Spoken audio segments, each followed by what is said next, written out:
Welcome to my channel, where we will be mainly talking about F equals MA prep. In today's video, we'll talk about our first F equals MA topic, dimensional analysis. Dimensional analysis in regards to the F equals MA, a competitive high school exam that can qualify you for the US physics team, mainly refers to when you're working with units. So I know we might not all love units, and it's kind of annoying to deal with, but units are what essentially allows us to do dimensional analysis. They work back and forth with each other. So every year in the F equals MA, there's around one or two problems that use dimensional analysis. And these problems are usually pretty simple if you know dimensional analysis. So it's a guaranteed 1 or 2 points if you understand this method well. And those 1 or 2 points could qualify you, or could take you to qualify for the USAFA. So let's make sure we have a complete understanding of what dimensional analysis is and how we can work with it. So imagine that we have a setup where I'm trying to find variable x, and I know that it can depend on a, b, and c. I know that x has units seconds, a has units meters times second, b has units kilograms times second, and c has units meters. Okay. So I know that x must be proportional to a to the power of a to the power of, I don't know, k, b to the power of l, and c to the power of n. Something along these. It must be proportional to this because that's just how it will work in order for x to be um a proper value, kind of. If it was, for example, if I had something added to this, like b to the l or c to the n, well, this is not the same units as this. So that can be possible. So it must be of the same form, this thing. Okay, and then we can solve this system of equations for solving for each unit. So for seconds, there's 1 second on the left side, so it must be 1, and saying k, l, and n, and substituting the units for a and b and c in, we get that would be k plus l. And then 0 equals, for let's say kilograms, the only thing that's kilograms is b, so 0 equals l. And then the only thing that has meters is a and c, so you also have that 0 is equal to a, sorry, not a, k plus n. And we can solve the system of equations. We can solve the system of equations to find that, I think, so L obviously equals 0. That means K must equal 1. So N must equal -1. And bam, that means X is proportional to A over C. Okay? And there, we just solved our first dimensional analysis problem. So let's look at an example from the 2014 F equals MA. And you can see that this is problem 15, which is pretty high up there. So they also used to tend to take up more advanced spots in, or higher spots in the F equals MA. So solving them is even more rewarding. Well, it's the same number of points, but it's more rewarding because it allows you to work on other higher problems. So we have that there's a viscous force. So let's first define all our units. The viscous force. Well, let's wait for the equation actually. And between two plates of area A with a relative speed v and separation d, this force is given by this, and n is the viscosity, or yeah, n is the viscosity. And now in fluid mechanics, I think that's the Ohnesorge number is dimensionless. So that's a very important thing. So the fact that it's dimensionless, this kind of points us that, hey, we should use dimensional analysis here. Because any point that they start mentioning units, it's a good indicator that they want us to use dimensional analysis. Or it's any place where they're talking about really unknown concepts. For example, most of us have probably never heard of this Ohnesorge number. Viscous force is not really a relevant topic in the F equals MA. So these are all very good indicators that this is a dimensional analysis problem.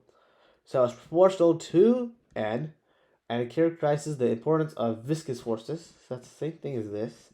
And a drop of fluid of density rho surface tension gamma, and length L.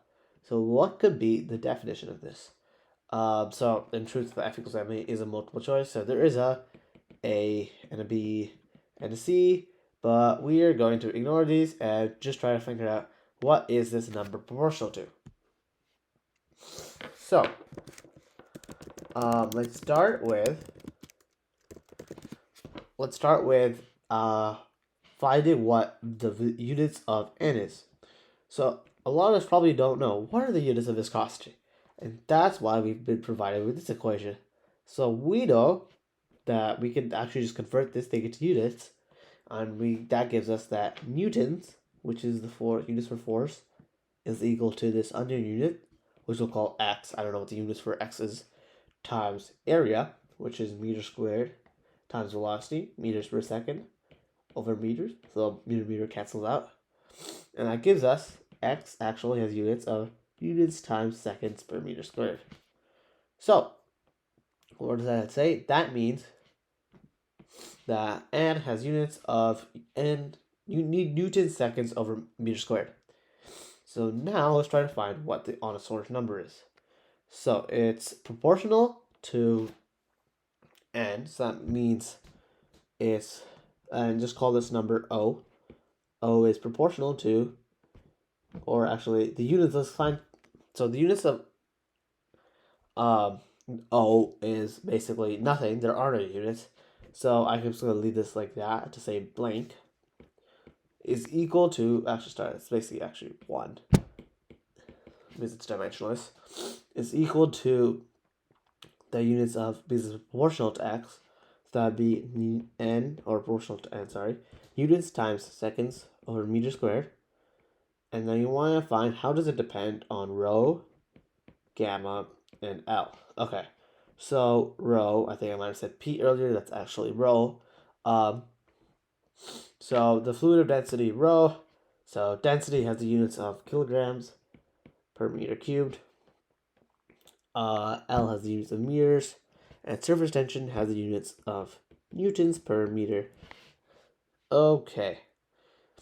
Let's also actually, I'm going to expand out newtons. Sometimes you need to do this, sometimes you don't. It depends on if there's other kilograms in the equation. In this case, there is. So it's probably a good idea to expand.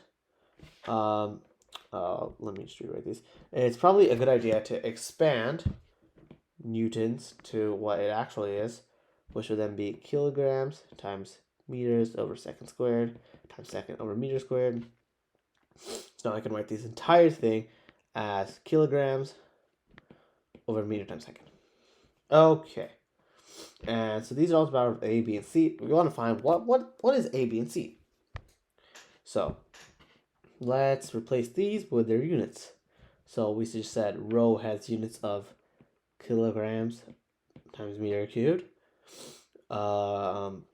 Surface tension has units of, if we replace newtons with what we just said, it's kilograms over second squared. Kilograms over second squared. And C, or L, has units of meters. Okay, so let's solve this equation. So we have that, let's first solve that for kilograms. So for kg, there's 0 kg on the left side, 1 from that, plus A plus B. Then for seconds, we have 0 equals -1. There's nothing in A, but the only place there's seconds is in B, and that's -2B. And then we have 0 for meters, and so that's -1 from this thing, -3A, and then plus C. Okay, so we can use this to find B, and that gives us that B is equal to -1/2. And then from this we can find A, and since that means A must be equal to -1/2 as well, and that we can then use to figure that C is also -1/2. So in total, that means the honest source number, which O that we've made, is equal to n. So that was ugly. And times over root rho gamma L. And times some constant. But because it's a multiple choice, in the actual multiple choice exam, there were no other constants attached. So you find that this is your answer, whatever option choice it was. And bam, that's your second dimensional analysis problem. Okay, and that concludes dimensional analysis. You guys can go take a look for more dimensional analysis problems in previous F equals MA exams. And good luck for next year's F equals MA.